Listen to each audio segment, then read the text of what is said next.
Simula na po ngayong araw ang diskwento sa pamasahe sa LRT2 at MRT3 kasabay na rin ang pag-anunsyo ng Department of Transportation ng 2 buwang diskwento rin sa toll. May report si Floyd Brents.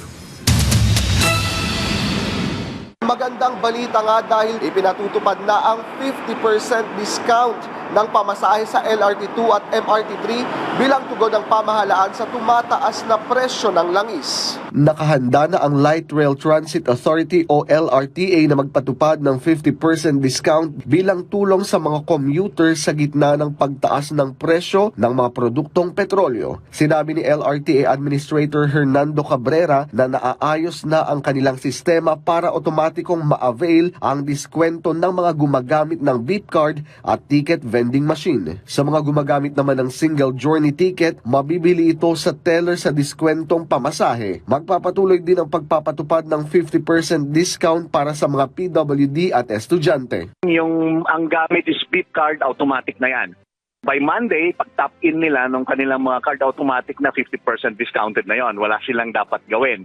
Yun naman gumagamit ng single journey ticket, ito yung tingi-tingi, one ride lang na ticket.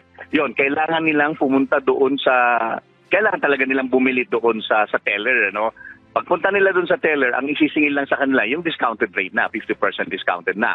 Samantala, inilabas na rin ng MRT3 ang fare matrix para sa 50% discount na ibibigay sa mga commuters. Ayon sa pamunuan ng MRT3, makakakuha ng 50% discount sa pamasahe anuman ang gamitin na paraan ng pagbabayad. Maaaring gamitin ang single journey ticket, beep card o cashless payment. Inanunsyo na rin ng Transportation Department na magsisimula ang 2 buwang diskwento sa toll para sa public utility vehicles, public utility buses at mga sasakyan sa freight services sa pangunahing tollways sa bansa. Bahagi ito ng direktiba ni Pangulong Ferdinand R. Marcos Jr. sa DOTR na maghanap ng paraan para maibsan ang epekto ng patuloy na pagtaas ng presyo ng petrolyo sa sektor ng transportasyon dahil sa tensyon sa gitnang silangan. Sa bagong toll rates, makakatipid ang Class 1 o PUVs ng hanggang 18 pesos kada end-to-end trip, habang ang Class 2 at Class 3 vehicles ay posibleng makatipid ng 47 pesos at 72 pesos kada biyahe. Ang mga diskwento sa toll ay pagkakaloob sa pamamagitan ng rebate na otomatikong ikre-credit sa lahat ng kwalipikadong sasakyan. Patuloy naman na pinaghahandaan ng mga operators ang posibleng pagdami ng pasaheros para matiyak ang kaligtasan ng bawat commuters. Floyd Brents